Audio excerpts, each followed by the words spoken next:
Hello,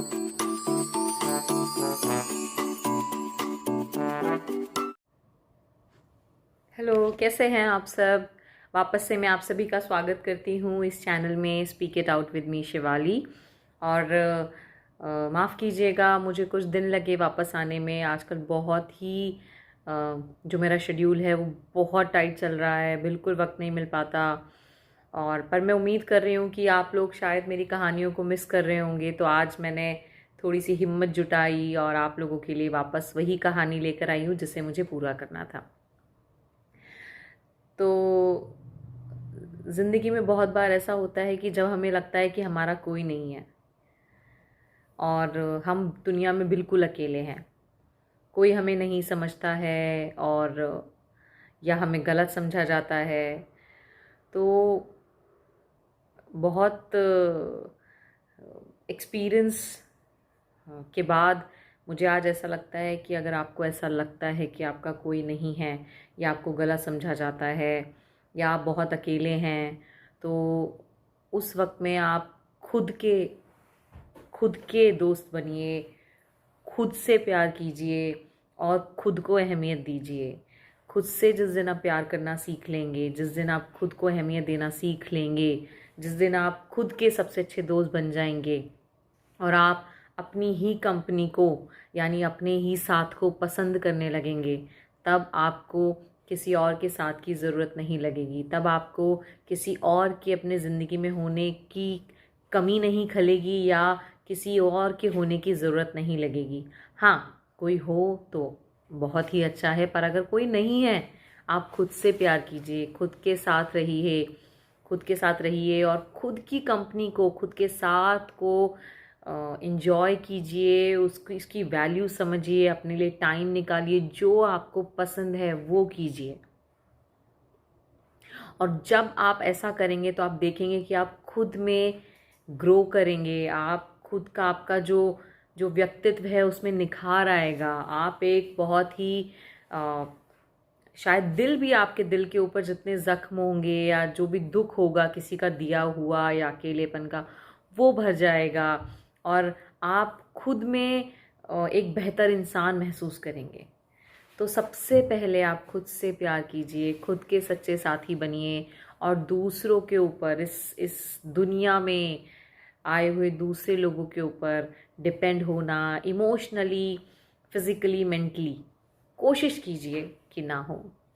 आज हम शुरू करते हैं कहानी वापस से वहीं जहाँ छोड़ी थी, जिसमें हमने जाना था कि किस तरह नंदा नरेश के लिए कुछ भी कर जाती थी और नरेश के आगे हर बार हारने के बावजूद वो खुशी खुशी अपनी हार को भी बहुत ही अ, मतलब प्रेम से वो स्वीकार कर लेती थी।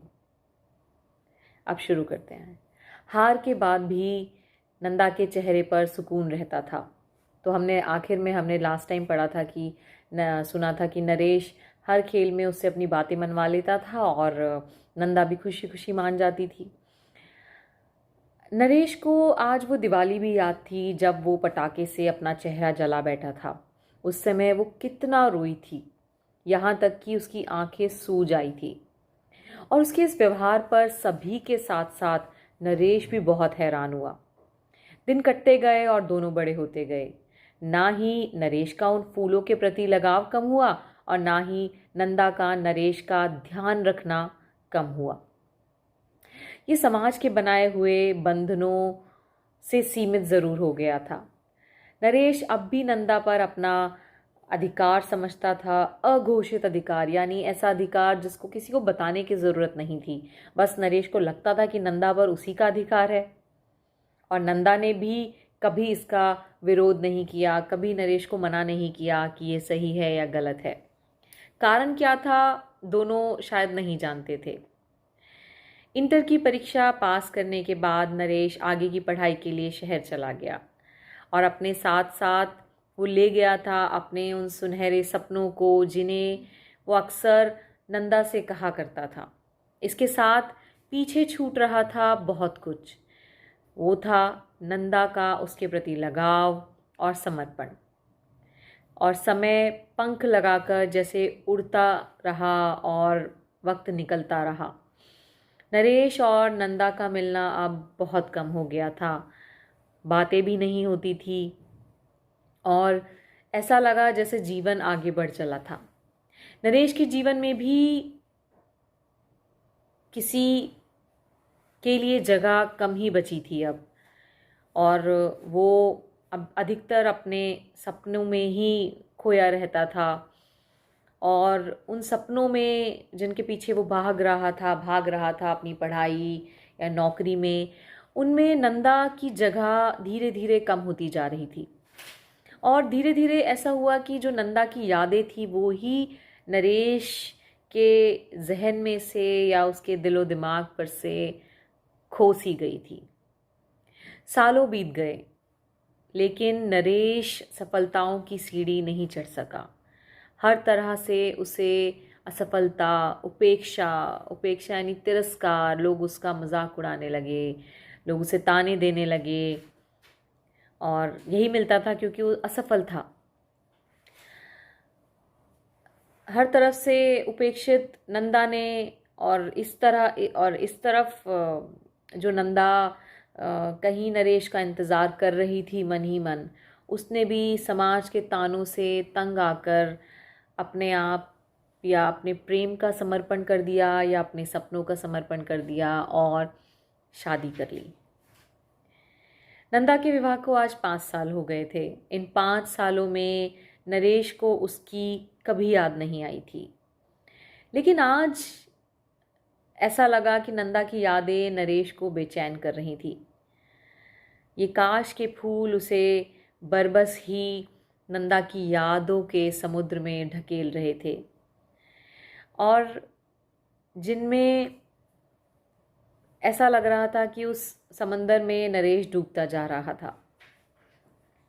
अचानक उसे याद आया कि अभी कुछ समय पहले जब नंदा वापस अपने मायके आई थी, तब उसने बताया था कि वो इस समय अपने पति के साथ किस शहर में रह रही है, और उसके पति मर्चेंट नेवी में काम करते हैं।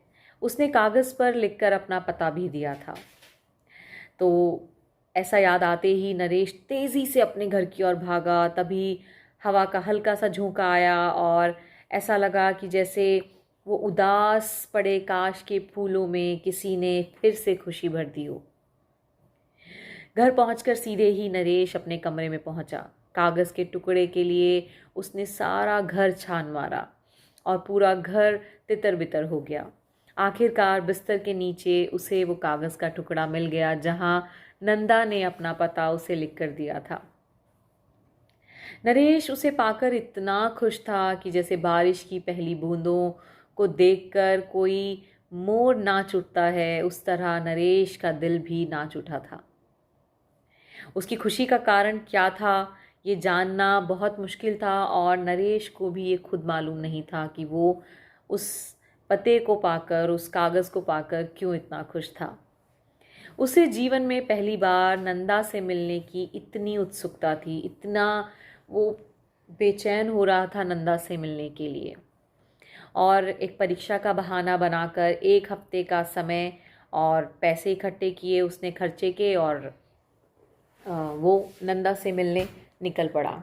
हालांकि नरेश कभी झूठ नहीं बोलता था, लेकिन ऐसा लग रहा था कि कुछ ऐसी चीज़ है जो उसके साथ घटित हो रही थी, उसके साथ हो रही थी, और वो खुद नहीं जान पा रहा था कि आखिर वो क्या है। ऐसा लग रहा था कि नंदा की यादें उसे सम्मोहित किए जा रही थी, और बस वो उन यादों में जैसे घड़ी के सुई का कांटा घूमता है उस तरह बस घूमे जा रहा था, घूमे जा रहा था और घूमे जा रहा था। अब जिस यात्रा के लिए नरेश को निकलना था, उसकी तैयारियां, कहाँ पहुंचना है, कैसे पहुंचना है, ये सब उसने इंटरनेट के माध्यम से ढूंढ लिया था, और वो बिल्कुल सही समय पर अपने सफ़र के लिए रवाना हो जाता है। वह आज ऐसे खुश था कि जैसे एक नन्हा बालक कोई नया खिलौना मिलने पर झूम उठता है और उसकी खुशी का कोई ठिकाना नहीं रहता। जैसे जैसे सफ़र मंजिल के करीब पहुंचता जा रहा था। नरेश की धड़कनें बढ़ती जा रही थी। उसका एक्साइटमेंट या इतने उत्सुक होने का कारण क्या था, उसे भी नहीं पता था। शायद सही ही कहा गया है कि दिल के रिश्ते किसी महीन तार से जुड़े होते हैं, किसी महीन तार से गुथे होते हैं, और इनका दिमाग पर भी, मतलब इन तारों के ऊपर, इन दिल के रिश्तों के ऊपर दिमाग भी नियंत्रण नहीं कर पाता है। ऐसा ही कुछ नरेश के साथ चल रहा था। नंदा के शहर पहुंचकर उसने बिल्कुल आराम नहीं किया और बस सीधा नंदा के घर के लिए बस पकड़ी और चल पड़ा। पते को खोजते खोजते आखिरकार वो पते पर पहुंच गया। उसके सामने एक मकान था जिस मकान पर लिखा था रतन नंदा। रतन नंदा के पति का नाम था और मकान का नाम दोनों के नाम पर लिखा गया था। नरेश के चेहरे पर एक संतोष, या यूं कहे कि एक बहुत ही शांति उसको मिली उस जगह पहुंचकर। एक ऐसा ही भाव उसके चेहरे पर आ गया था और उसे ऐसा लगा जैसे उसने कहीं कोई खजाना उसे मिल गया हो, या जैसे कोई पारस मणि उसे मिल गया हो। कांपते कांपते हाथों से उसने दरवाजे की घंटी बजाई। दरवाज़ा किसी और ने नहीं बल्कि नंदा ने ही खोला, और सामने नरेश को देखकर वो धीरे से मुस्काई। वो बिल्कुल भी अचंभित नहीं थी। ऐसा लगा कि जैसे उसे पता था कि नरेश उससे मिलने आएगा। नरेश बोला, मैं इस शहर में कुछ काम से आया था, सोचा तुमसे मिलता चलूं, तुम्हें सरप्राइज़ दे दूंगा, यही सोचा, इसलिए मैंने आने की खबर नहीं की। ये कहते कहते नरेश हकलाने लगा। झूठ बोलते समय उसकी स्थिति ऐसी ही हो जाती थी, और उसे इस तरह उलझे देखकर नंदा हंस पड़ी और बोली, चलो अच्छा है, अंदर आ जाओ, आराम से बात करते हैं। घर पर सब ठीक है? पानी का गिलास नरेश की तरफ बढ़ाते हुए नंदा ने पूछा। हाँ हाँ, सब ठीक है, नरेश ने बोला। अचानक इस शहर में कौन सा काम निकल आया? नंदा ने पूछा। नरेश बोला, बस था कुछ काम। तुम सिर्फ रतन के साथ यहाँ रहती हो, या नरेश ने बात बदलने की कोशिश की। नहीं नहीं, मेरी ननद भी साथ रहती है। अच्छा, तुम्हारी बेटी नहीं दिख रही? नरेश ने पूछा। वो जिज्ञासा के साथ बाहर गई है, उसे घुमाने ले गई है। चलो, लंबा सफ़र था, तुम थक गए होगे, मैं तुम्हारे लिए चाय बना कर लाती हूँ। यह कहकर नंदा अंदर चली गई। उस हॉल जैसे कमरे में जहाँ नरेश बैठा था वो अकेला रह गया था, और उसने कमरे में चारों ओर नज़र दौड़ाई। ऐसा लगा जैसे एक अजीब सी खामोशी उस कमरे में फैल चुकी थी, अपने पैर पसार चुकी थी। उसे ऐसा लगा जैसे कमरे की एक एक चीज़ उसे घूर रही हो, और अचानक नरेश की नज़र सामने खुली एक किताब पर पड़ गई।